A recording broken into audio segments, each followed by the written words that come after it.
வணக்கம். நாசிக் டிசிஎஸ்ல நடந்த ஒரு விஷயம் இப்போ ஒரு பெரிய புயலையே கிளப்பிருக்கு. இது ஒரு கிரிமினல் கேஸா இல்ல மத ரீதியான சண்டையா? வாங்க இத பத்தி கொஞ்சம் ஆழமா பார்க்கலாம். மதச் சண்டையா இல்ல இது ஒரு கிரிமினல் வேலையா? இந்த ஒத்த கேள்விதான் இப்போ எல்லா விவாதத்துக்கும் நடுவுல நிக்கிது. நாம பார்க்க போற இந்த பகுப்பாய்வுல இந்த கேள்விக்கு எப்படி பதில் தேடுறாங்கன்னு பார்க்கலாம் வாங்க. சரி, முதல்ல இந்த விவாதத்தோட ஆரம்ப புள்ளிக்கு போயிடலாம். அதாவது அந்த டிசிஎஸ் கேஸ். அங்க அப்படி என்னதான் நடந்தது அத முதல்ல சுருக்கமா பாத்துருவோம். ஓகே, நாம இந்த கேஸோட டீட்டெயில்ஸ்குள்ள போறதுக்கு முன்னாடி இந்த மூல ஆதாரம் ஒரு விஷயத்த ரொம்ப ஆணித்தரமா சொல்லுது. அது என்னன்னா, கட்டாய மதமாற்றம். அது யாரா இருந்தாலும் சரி, அல்லாஹு அக்பர்னு சொல்லியோ இல்ல ஜெய் ஸ்ரீராம்னு சொல்லியோ எப்படி நடந்தாலும் அது தப்புதான். அத கண்டிச்சே ஆகணும். இதுல ரெண்டாவது கருத்தே கிடையாது. சரி, இப்ப வாங்க இந்த மூல ஆதாரம் இந்த விஷயத்த மத கண்ணோட்டத்துல பார்க்காம ஒரு குற்றச்செயலா, அதாவது சட்டத்தின் பார்வையில எப்படி பாக்குதுன்னு பாப்போம். இங்கேதாங்க இந்த பகுப்பாய்வே ஒரு இன்ட்ரெஸ்டிங்கான டர்ன் எடுக்குது. முதல்ல நம்ம புரிஞ்சுக்க வேண்டியது என்னன்னா, இது ஏதோ சோஷியல் மீடியால பரவுற ஒரு வதந்தி கிடையாதுங்க. இது போலீஸ் ஸ்டேஷன்ல முறையா குறிப்பிட்ட கிரிமினல் சட்டப்பிரிவுகள் கீழே ஃபைல் பண்ணப்பட்ட ஒரு கேஸ். இதுதான் ரொம்ப ரொம்ப முக்கியமான பாயிண்ட். இப்ப இந்த லிஸ்ட் கொஞ்சம் பாருங்களேன். இதுல இருக்கிற குற்றச்சாட்டுகள்லாம் சாதாரணமானதே இல்ல. செக்ஷன் 69, அதாவது கல்யாணம் பண்ணிக்கிறேன்னு பொய் சொல்லி வன்புணர்வு செஞ்சது. Section 75, sexual harassment. அப்புறம் பிஎன்எஸ் 299, ஒருத்தரோட மத நம்பிக்கையை காயப்படுத்துறது. இது மட்டும் இல்லாம தாக்குதல், ஸ்டாக்கிங், ஒரு பெண்ணோட மாண்புக்கு களங்கம் விளைவிக்கிற செயல், ஏன் வேலை செய்யற இடத்துல பாலியல் துன்புறுத்தலை தடுக்கிற பாஷ் சட்டத்தை மீறினதுன்னு இப்படி பல சீரியஸான குற்றச்சாட்டுகள் பதிவு செய்யப்பட்டிருக்கு.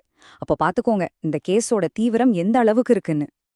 அதனால இந்த மூல ஆதாரத்தை பொறுத்த வரைக்கும் இதெல்லாம் தான் உண்மையான நிலவரம். மத்ததெல்லாம் வெறும் கதை தான். வெளியில யார் வேணா என்ன வேணா பேசலாம். ஆனா சட்டம் அதோட வேலையை சரியா செய்யும். தப்பு செஞ்சவங்களுக்கு தண்டனை நிச்சயம் கிடைக்கும். இதுதான் அதோட தெளிவான நிலைப்பாடு. சரி, இந்த ஒரு கேஸ மட்டும் விட்டுட்டு கொஞ்சம் பெரிய சித்திரத்தை பாப்போம். பொதுவா இந்த மாதிரி பிரச்சனைகளை உருவாக்குற ஆட்கள் இருக்காங்களே, அவங்கள பத்தி இந்த மூல ஆதாரம் ஒரு சுவாரஸ்யமான தியரிய சொல்லுது. வாங்க அது என்னன்னு பார்க்கலாம். உலகம் முழுக்கவே ஒரு புது மதம் ரொம்ப வேகமா வளர்ந்துட்டு வருதான் அப்படின்னு இந்த மூல ஆதாரம் ஒரு உருவகத்தோட ஆரம்பிக்குது. என்னது புது மதமா? அது என்ன மதம்? கேட்கவே இன்ட்ரெஸ்டிங்கா இருக்குல்ல. அந்த மதத்தோட பேரு தான் கழிசடைகள். இது ஒரு உருவகம்தான். இந்த வார்த்தை மூலியமா இந்த ஆதாரம் என்ன சொல்ல வருதுன்னா, ஒவ்வொரு மதத்திலையுமே இருக்கிற சில எக்ஸ்ட்ரீமிஸ்ட்களை பத்தி தான். அவங்களோட ஒரே வேலை பிரச்சனையும் உருவாக்குறது, அப்புறம் அந்த பிரச்சனை அணைஞ்சு போகாம பாத்துக்கிறது. இங்க நம்ம கவனிக்க வேண்டிய முக்கியமான விஷயம் என்னன்னா, இது ஒரு மதத்தை மட்டும் குறிக்கிற வார்த்தை இல்ல. இந்து மதம், கிறிஸ்டியானிட்டி, இஸ்லாம், சீக்கியம், ஜைனம், புத்திசம், இப்படி எல்லா மதங்கள்லயும் இந்த மாதிரி கழிசடைகள் இருக்காங்கன்னு இந்த ஆதாரம் ரொம்ப தெளிவா சொல்லுது. இதுதான் இந்த தியரியோட மையப்புள்ளியே. அப்போ இந்த குரூப் எல்லாம் எப்படிதான் வேலை செய்யுது? எப்படி ஒரு சின்ன விஷயத்த கூட ஊதி பெருசாக்கி ஒரு பதட்டமான சூழலை உருவாக்குது? வாங்க அத பத்தியும் இந்த ஆதாரம் என்ன சொல்லுதுன்னு பாப்போம். இது பாருங்க, ரொம்ப சிம்பிளான ஆனா பவர்ஃபுல்லான ஒரு விளக்கம். ஒரு பக்கம் இருக்கிற கழிசடை ஒரு பிரச்சனைய ஆரம்பிச்சு வைக்குது. உடனே இன்னொரு பக்கம் இருக்கிற கழிசடை அந்த பிரச்சனைய கையில எடுத்து அது ஊதி பெருசாக்கி அதுக்கு மதச்சாயம் பூசுது. அவ்வளவுதான், ஒரு சின்ன தீப்பொறி காட்டு தீயா மாறிடுது. இதுல ஒரு ஷாக்கிங்கான விஷயம் என்ன தெரியுமா? இந்த கழிசடைகள் குரூப்ல மதவாதிங்க மட்டும் இல்லையா, எந்த கட்சின்னு பேதம் பார்க்காம சில அரசியல்வாதிகளும் இதுல அடக்கம்னு இந்த ஆதாரம் சொல்லுது. இது உண்மையிலே நாம கவனிக்க வேண்டிய ஒரு விஷயம். இவங்களோட வேலைய ரொம்ப அழகா ஒரு உருவகத்தோட சொல்லிருக்காங்க பாருங்க. அமைதியா இருக்கிற ஒரு இடத்துல தேவையில்லாம சங்கு ஊதி பிரச்சனைய பெருசாக்குறது, அதுதான் இவங்களோட ஒரே வேலை. சமூக நல்லிணக்கத்தை கெடுக்கிறது தான் இவங்களோட ஒரே நோக்கம். சரி, இந்த தியரியெல்லாம் கேட்க நல்லதா இருக்கு. ஆனா இதுக்கும் நமக்கும் என்ன சம்பந்தம்?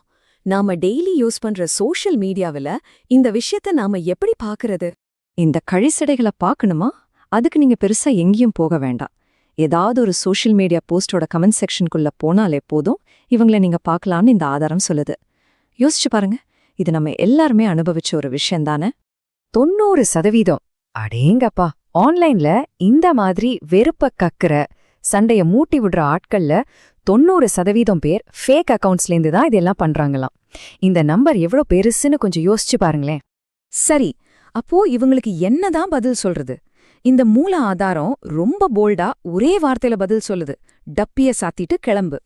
அதாவது இவங்க கூட போய் விவாதம் பண்ணாம இவங்கள கண்டுக்காம விட்டுட்டு போறதுதான் பெஸ்ட்னு சொல்லுது. இந்த பகுப்பாய்வோட இறுதியில ஒரு முக்கியமான கேள்வி நம்ம முன்னாடி வந்து நிக்குது. இந்த மாதிரி அசிங்கங்களை சும்மா இக்னோர் பண்ணிட்டு போனா மட்டும் போதுமா? இல்ல இது சமூகத்துல ரொம்ப ஆழமா வேரூனில ஒரு பெரிய பிரச்சனையோட அறிகுறியா? ஒருவேளை இவங்கள கண்டுக்காம விடுறது மூலமா இவங்க உருவாக்குற இந்த வெறுப்பு அரசியலுக்கு நாமளும் ஒரு வகையில துணை போலோமா? இத பத்தி நீங்க என்ன நினைக்கிறீங்க?